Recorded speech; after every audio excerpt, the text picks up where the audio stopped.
We have Richard Stiennon, who's a longtime guest, been on many times. We're bringing him back again because a couple things that happened recently. Well, Solarwinds has not happened recently, but we're finding out more and more about it. But more recently, the Biden administration put some sanctions on some Russian cybersecurity companies in support of retaliation, I guess, for all these various hacks that our friends over in Russia are up to. And I wanted to get Richard's thoughts on whether it's going to be effective or not. Richard? Hey, Mike. Hi, Matt. Oh, Hey. yes. So, let's start with a recap, right? So Solarwinds, big software company that provides network management and administration for tens of thousands of customers. Infiltrated, we now can say, by the SRV, essentially the CIA of Russia. And many months ago, like last spring, and then they compromised their actual software that they download to their customers. One particular program called Orion, 18,000 customers downloaded it and were susceptible to all these backdoors put into their systems. So far, the government has identified 100 commercial organizations that were actually infiltrated and stuff was being stolen from them, as well as the counts around about a dozen federal agencies, including DHS itself, and their emails were evidently stolen and read on top of all that. And then, all this time, even though the early researchers at FireEye said, yeah, it's, pretty typical of the SRV, right? In other words, everybody knew it was the SRV in Russia, but everybody had to back off because there was no solid attribution. So during these announced sanctions from the Biden administration, they provided that solid attribution. They said, not only did they say it's these guys, but we're going to sanction various Russian organizations because of what they did, as, hopefully deterrence against that kind of activity. I doubt it'll have much effect. Yeah. And certainly sanctions against, Russian cybersecurity firms have very, very little impact, right? There was already enough suspicion of anything Russian that people wouldn't rely on them for security services. In particular, the one company that got the most attention, is known for doing research, and well-known and well-respected for the types of research they do. They are accused by several sources of providing, cell phone tapping capabilities to various groups around the world, probably law enforcement. So that's actually a fairly big industry now. So the critical takeaway for me was, it was really Russia that mastered this just incredible cyber attack, right? It was well beyond anything we've seen before. Now, mind you, we kind of lost track of Solarwinds because, of course, there was the next attack, which was the newly discovered zero-day vulnerabilities in Microsoft Exchange. Now, Microsoft Exchange for 15 years was the standard platform for doing corporate business email. And most of your listeners use some form of Microsoft Exchange. So it's transitioned for individuals and a lot of organizations to Office 365. And Office 365 just gives you everything, right? It gives you all the productivity tools of Word and Excel, all the information sharing tools like Teams that people love to hate. And it's a much better security all wrapped around it. It's just like, there's no reason in my mind that any organization should still be hosting Microsoft Exchange on their own premises in their own data center, or typically a closet, in the back office. And it was, kind of a shock to everybody that 30,000 companies here in the United States and 100,000 around the world were actually compromised. The attackers took advantage of the 0 days and they left behind like a wide open web shell that anybody could access. So they just made them extra vulnerable and left it wide open because that's way too many targets for, it's suspected that this was China that did it, and it's suspected, they just left it open to do some damage. And the big news is that last week the FBI went ahead and patched all of those Exchange servers. They shut all those open doors for U.S. companies.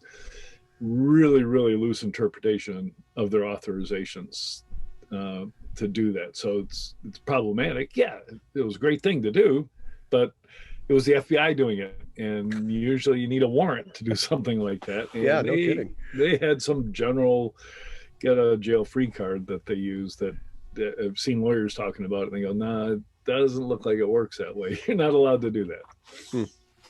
Interesting. Do you think there's going to be some pushback because of that? I think so. Yeah.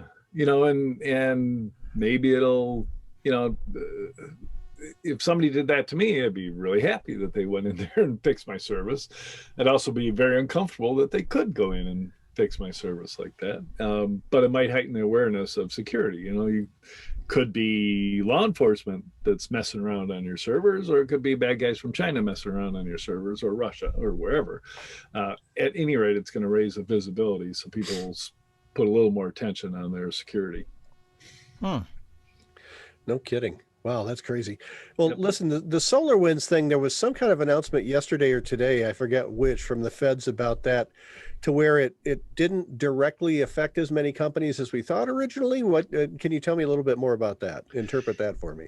Yeah, they're pretty much they're saying, you know what, out of 18,000 that downloaded the malicious software, only 100 commercial entities were actually compromised. That's what they're finding so far. I'm sure there'll be more. But it's interesting because they feel confident enough that they've taken appropriate response, that they've stood down the special coordinating groups that they spun up right after SolarWinds. So that coordinating group, was reaching out to people, helping them diagnose what was going on, especially within the government itself. And I think it was this weekend that they announced, hey, you know what, we're standing that one down. They're also standing down the Microsoft Exchange coordinating group that was working with Microsoft and other agencies to try and fix this. So I think, it's kind of interesting to see government actually stand down a group, right? Usually those things live forever, no matter what it was formed for. It's still there years later. There's probably still a group that was formed to decide whether we'd use NATO rounds in Europe or not. Well, so getting back to whether or not this is going to, the Biden move, is it just pretty symbolic? I mean, is it really going to do anything? Yeah. Pretty symbolic, won't change anything. So they are, they're playing kind of good cop, bad cop with themselves. They issue the sanctions, and then they also issue an invitation for Putin to meet with Biden. So it's, the gloves are on, but we're still willing to put our relationship on a diplomatic foothold of some sort. Somehow I just don't view Vladimir Putin as an enlightened individual, but I could be wrong there. And I don't think the Biden administration really knows how to play this hand, because the previous administration was so cozy with the Russians, and I don't know whether they've kind of sorted out what should be their approach.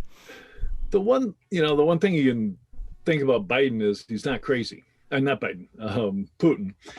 He's not crazy. Biden might be a little crazy, but Putin's not crazy, and he's going to act in his own self-interest. Those are the best types of crooks to work with, right? So you lay out all your cards, they see the reality, and then they respond in an appropriate way.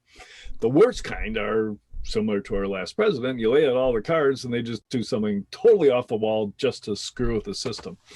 And now we're back to both sides being relative realists and able to, sit at a negotiating table and come to a conclusion. Now, mind you, Biden plays, high stakes card game. Not Biden, I keep saying Biden. Putin plays high stakes card games. He's got 80,000 soldiers and just practically his entire tank force arrayed along the border with Ukraine. That and missiles and it's basically he's on a war footing with Ukraine. So, he's either moving the chess pieces in order to get something that he wants from NATO aligned countries, or he's just going to go ahead and, nobody is moving their tanks to our border. We might as well just move right in all the way to Kiev and get this over with. Yeah, I don't think the average American is willing to, end the world for Kiev. So it wouldn't surprise me if he tried something like that. It's a beautiful city. And He's trying to get the band back together, I mean, yeah, exactly. The old USSR. Yeah. So Maybe not Kiev, but maybe Warsaw. Yeah. You know, Or the Baltics, right? The Baltics, but there are a lot more Polish citizens, especially here in Michigan, than there are Ukrainian, and a lot of Polish extraction people, and they feel a little more affinity with Poland. Yeah. Well, yeah, we have this interesting little game here. Some are calling it just he's rattling the saber and trying to see how Biden's going to respond. Because does he really want to go to war with Ukraine? And once you open that door, what happens next, right? Yeah, but it won't be war with Ukraine. It'll just be a massive troop movement, and Ukraine will buckle, right? They don't have much of a resistance. Yeah, they can't do anything about it, but they can fight an insurgency if the people take it into their own hands, and that could be very expensive. But of course, nothing will be like Afghanistan for Russia was. Yeah, we have our own Afghanistan there, 20 years of war, and it's finally ending here by September 11th. I'm not optimistic what's going to happen next. We saw what happened when the Russians pulled out. I suspect something similar is going to happen when the U.S. and NATO pulls out.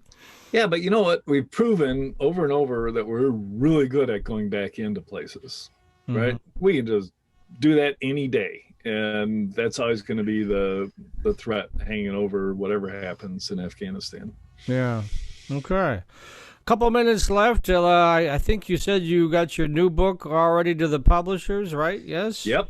I'm waiting, on word of when my publish date will be. I may have to let all the people who pre-ordered Security Yearbook 2021 know that, hey, printing problems, everything's backed up. It turns out, when I printed this book last year, they gave me 5 weeks, from the time I gave them the files to the time I received 8,000 books in the warehouse in Warren. And this time around, they said, oh, we're sorry, it's 8 weeks. And so that pushes way past my delivery schedule. So I'm doing a special run of inkjet printed books, which is only, 4 weeks delivery time. So, and the other option was to, I don't know, print them at Kinko's or do print on demand or something. But yeah, that would probably be kind of on the expensive side, right? Oh yeah, be way more than the cost of the book to sell it. So what are you selling the book for? It's $54. 54? Yep. And then I'm taking a unusual experiment. I'm not listing it on Amazon.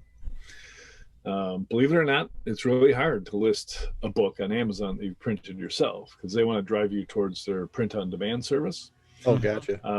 And then a hardcover, they don't even do it Amazon, so you got to go to a third party called Ingram Spark. They print the hardcover, but they print it with laser printers, just like a print-on-demand, but they essentially glue a paperback inside a hardcover and then ship it to Amazon's warehouses. And they control the listing, they control everything. If they did advertisements, they would control that. I don't have access to advertise my own books on Amazon. So I'm just going, you know what? And every time I sell a book, it's because I wrote something and published it and people liked it and they followed the link and they bought the book. So why not just send them to itharvest.com and fulfill it directly? So I'm all set up for that this time around. And frankly, most of my books are sold to vendors that want to give them away as lead gen to get people to come to their online events or as gifts or whatever. So I sell hundreds that way.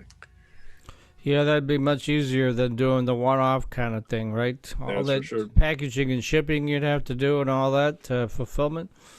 Oh, that cost me $2.20 per book.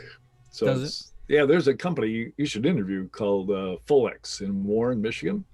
Fulex? Fulex.com. Okay.